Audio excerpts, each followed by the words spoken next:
I just had this want to explore more that whole notion of when somebody is habitually late, you end up changing your approach to things because that's what happens. Most people who are chronically late are not intentionally causing harm. They don't intend to inconvenience others. They feel bad about it. They feel guilty about it. So it's not like, to me, it's not disrespectful. Okay, so where does the guilt come in? For them? Yeah. I don't know. Welcome back to Unapologetic Rabble-Rousers. I'm Doc Shelley. And I'm Carla Lewis. And today, we, after the last episode, and we were still recording, it kind of happens that way sometimes. And we had a discussion about a point that I was pushing toward the end of the last episode about a friend of Michelle's who is regularly delayed in arriving for appointments or engagements that they've scheduled.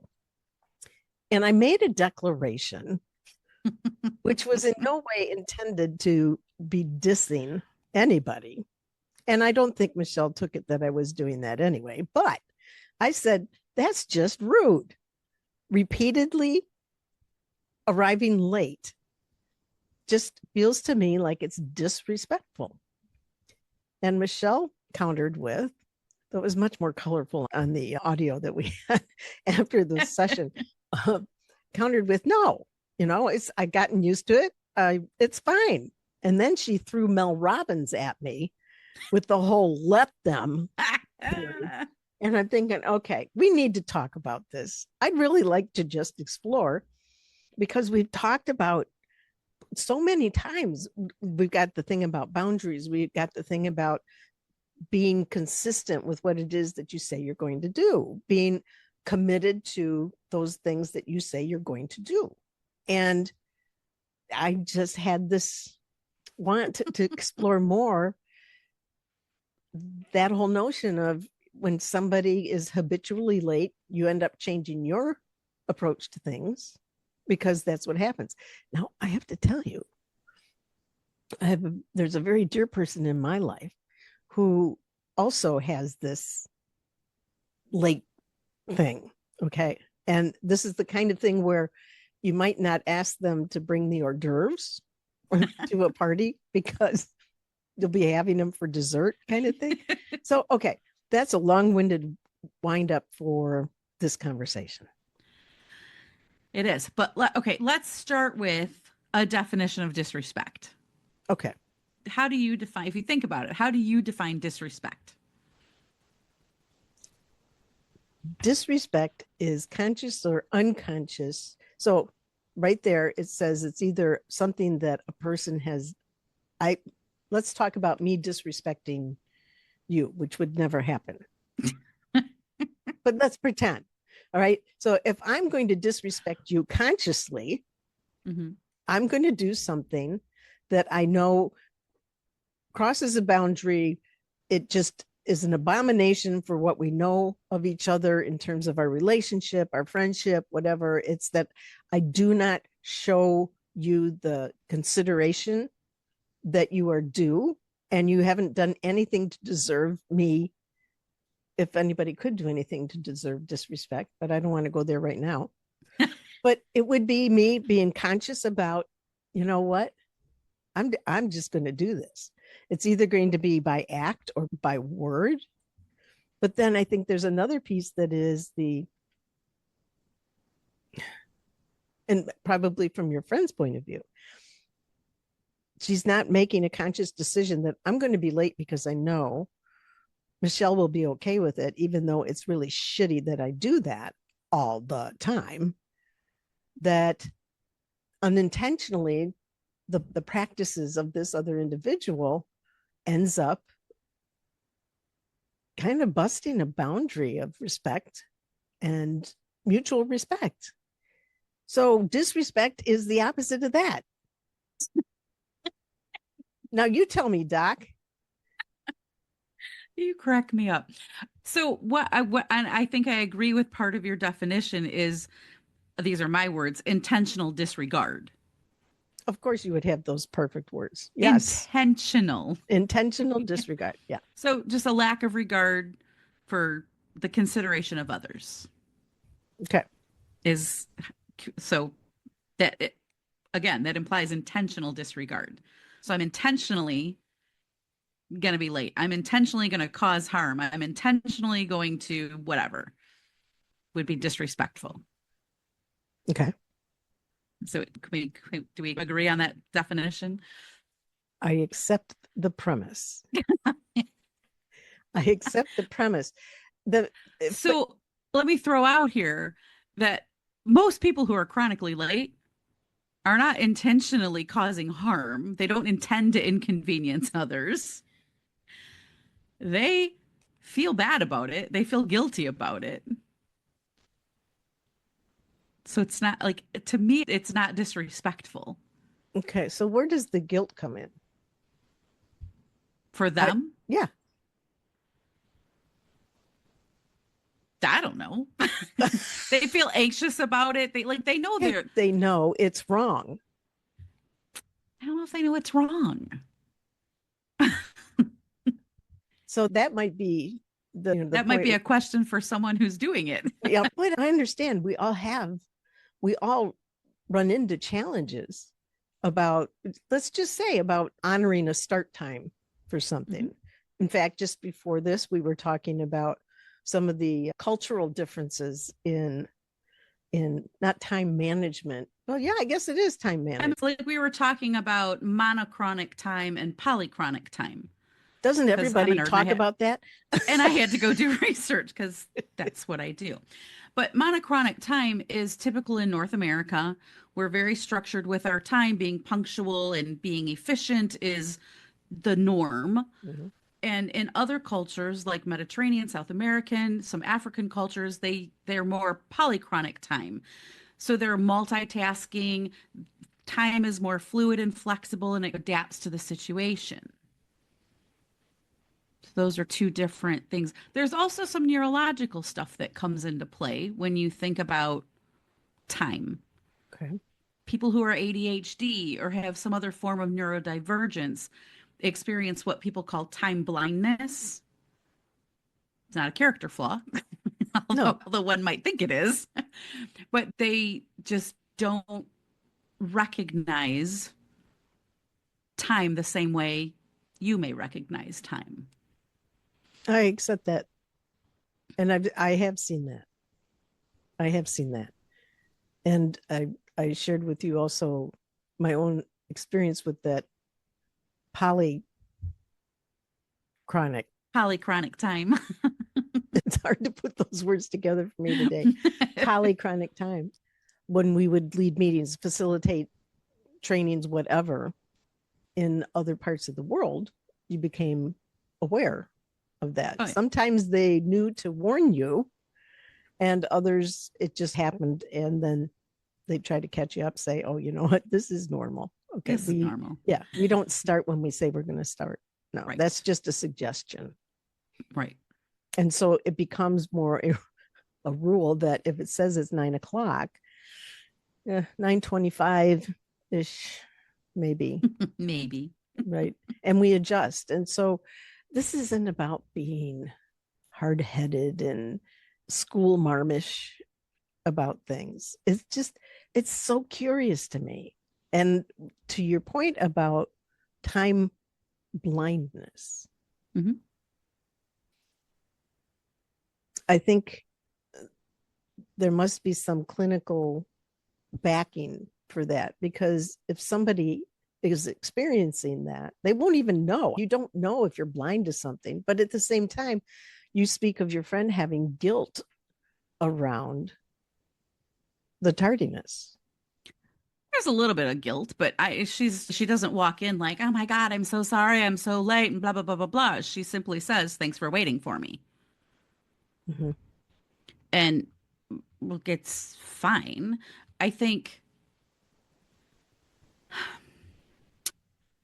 I don't know. I have never seen it as being disrespectful. Like her tardiness is not about me. It's not a reflection of a value. It's more a reflection of her pace. Like she's pretty much late for everything. Okay.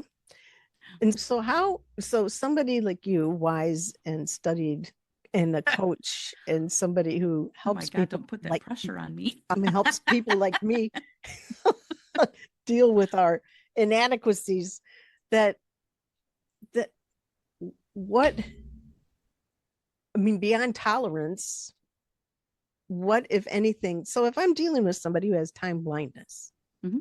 and it's in a professional situation, Mhm. what do you do?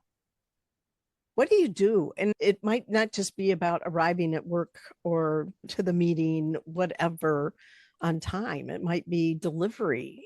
And then, so we talk about neurodivergence. If this isn't a function or a format of that, a form of that, excuse me, if this is not something that's a form of that, what are what would a leader need to do in a situation with somebody who had time blindness? They need to have a conversation about, first of all, finding out, like, why are you chronically late? Is a question I would ask. You've been late the last 4 times. What's going on? And then, like, unearth what are their reasons for being late. There could be 1,000 different reasons. And then work with them on coming up with some ways to ensure that they are paying attention to this clock, paying attention to the time, whether that's setting an alarm, some sort of distraction that they can create for themselves. There's a number of things that we can do. I drink a lot of water, right? I drink 100 ounces of water a day. I have a habit tracker that reminds me every hour to drink my water. I have gotten blind to that reminder. I don't even pay any attention to it. It goes ding, ding, ding, ding, ding. And everyone around me will be like, what was that noise? And I'm like, I don't even hear it. I literally don't even hear it anymore. So there's different things that we can do to trigger ourselves around time management.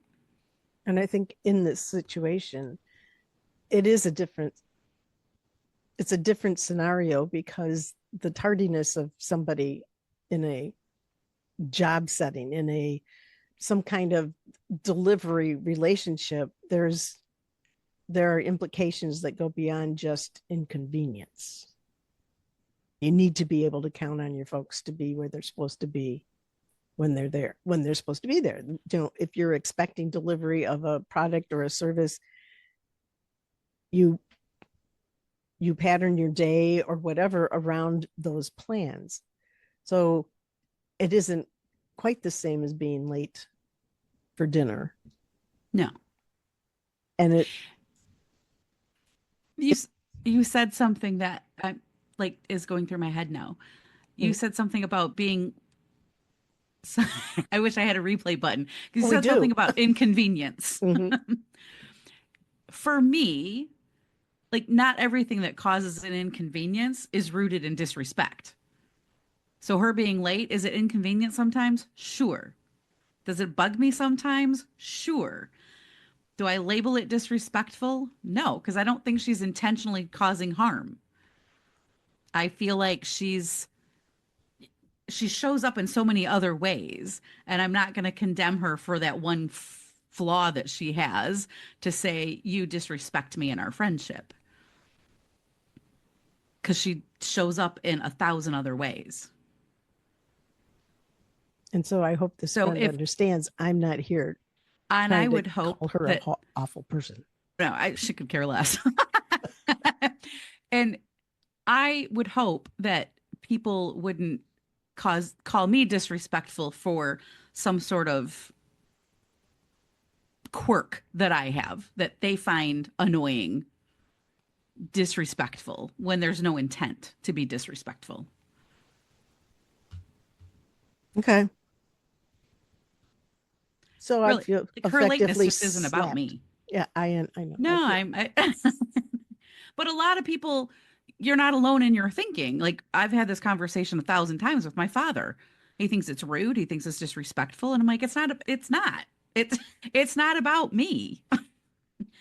And why would I label that as disrespectful mhm. when it's not about me? and she shows up, like I said, 1,000 other ways. Right. And it's not just that slice. We cannot Right. And ask, sorry, go ahead. saying we cannot cast any shadow on the character of a person for one thing. And it's just, and I know, and for people who are listening, they're going, Carla, get over it. I just asked when we ended the last session if we could talk more about it, because there is this thing that says, okay, if we have a friendship, if I have respect for you and feel the same in return, that mutual respect suggests to me a level of commitment and care that, you know what, I didn't calibrate with you, but it's going to be as high as I can make it, because that's how I am. I can't and shouldn't expect that of other people. I shouldn't put my standards on them and then fault them for falling short. Excellent insight. And we have talked about that in the past. Yeah. And I think like disrespect is so subjective. And I think that's why it sparks debate. What might feel disrespectful to you doesn't feel disrespectful to me. And I also think there's a over reliance on disrespect that wraps around control. It's a control reflex. Okay. You want to control the situation. You maybe aren't comfortable with seeking predictability or feeling unseen. And so when we think about disrespect, it's your standards, not their standards, just what you said. And so if you're going to put your standards on someone else, of course you're going to be disappointed and you're going to feel disrespected. So like I can be bothered by it, but I don't assign malicious intent. Mm-hmm. And I think that's where some of the differentiation comes in for disrespect. Because when we started, we talked about the definition is the lack of regard or consideration, and it's intentional disregard. Yeah. So I just don't assign malicious intent. She's not sitting over there watching her clock going, I'm going to be 10 minutes late. And I know that. Just to annoy her. Because that would have come through in many other ways. You wouldn't have to count on just tardiness being the indicator. Exactly. Right? Exactly. And let's be real. I choose to not interpret that as a violation of any sort of boundary that I have. Yeah, So I think it gets down to being that it is that easy, it is that clear, and it is worthy of reflection, because being on time for something, that's just one of many different experiences we can have. We can foist on others or be experiencing ourselves that make sure not to jump to some of the conclusions where that, and the way I said it in our after video chat was about, that's just rude. Right. Okay. And so you jump to these conclusions, and it said, and again, I may or may not know this person. And I'm sure if they're a friend of yours, they're a lovely person. So already by design, I mean, by default, this is a good person who is late. Yeah. And that's it. Yeah. But stepping back from it, just in a broader sense, saying, okay, but there's something there. There's just something there. Like my dad would say, well, you're just making excuses for her. It might look that way to you, but to me, it's less about making excuses and more about choosing the meaning I assign to it. Hence my tattoo. You too. Yeah. Yes. And like I said, I just don't feel disrespected by it. So why would I create tension where there doesn't need to be any? And for those who might be experiencing a lot of tension around something, your invitation there is to think, wait a minute, what is the meaning you're assigning to it? And absolutely, if nothing has been done to explore that, even consider that there may be tension based on something that has not been clarified. If you have expectations that aren't being met, whose fault is that? Right. And we have talked about that a lot. Yeah. Yeah. And Like the other thing I'll say for her is that she doesn't pretend it doesn't matter, because I do get the thank you for waiting, which I find really respectful, versus the drama around the, oh my God, I'm sorry, I'm so late. This happened and this happened and this happened and 5,000 excuses. Like there's no excuse. She's just thank you for waiting. She doesn't try to make some crap up like people do for why they're late. You know? Yeah. So for me, I find that pretty respectful. And I just know every once in a while she shows up on time, very rarely. But like I said, I take a book with me if we're meeting somewhere. I just expect that she's going to be late. And if I'm 5 minutes late, it's not a big deal because I know I'll beat her there anyway. You can slide your own standards because Yeah. there's a slippery slope right there. But I bring it up with a smile on my face, but it's something to consider. Not for you and your friend. You guys are jiggy with what's going on, but Yeah. if somebody is in a relationship or a situation where there's this sliding because there's behavior that interferes with expectations that don't get calibrated, so now there's some other reactionary slides that happen, and it snowballs or downward spirals or whatever. It's like a swirly. Yeah. And to be aware of that, to be aware that can happen very, very quietly, almost like in secret, and you don't even know it's happening. Yeah. And I think the awareness, if nothing else, if it hasn't been entertaining, I hope it has at least been encouraging of thought around one's own behavior in the areas of engagement with even just one other person. If you make a commitment, you make an appointment, are you carrying through? When things don't go according to Hoyle and stuff gets in the way, what's going on? How do you deal with that? And being able to be on top of just on the table, all the cards, just here's what's going on. Yeah, I'm bugged by the fact that you were late, but I'm okay with it too, because we're together and that's okay. Let's keep on going, but not to let things start to slide down that slippery slope. Yeah. I mean, I would encourage people to think about, how is someone showing up consistently over time? Yes, they have this one quirk where they're always late. What other ways are they showing up for you? Does it really matter that they show up on the dot? Maybe it does for you. It doesn't for me. Well, on that note, I don't want to overstay my welcome. Well, I would just add one last thing though. You know, the 5 love languages?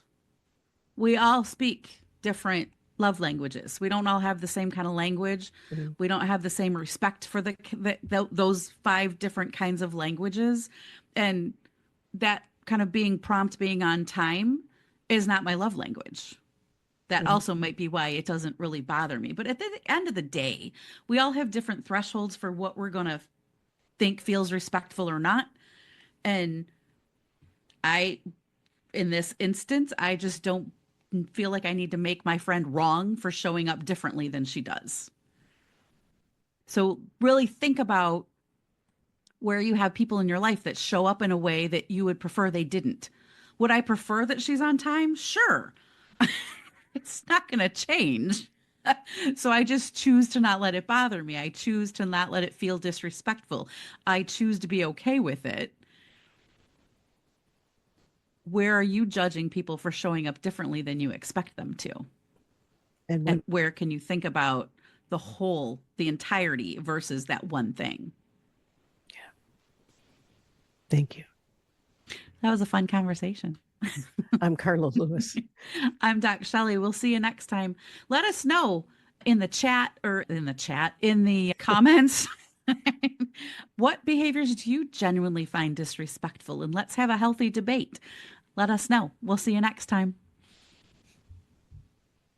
Okay. Think about, how is someone showing up consistently over time? Yes, they have this one quirk where they're always late. What other ways are they showing up for you? Where are you judging people for showing up differently than you expect them to?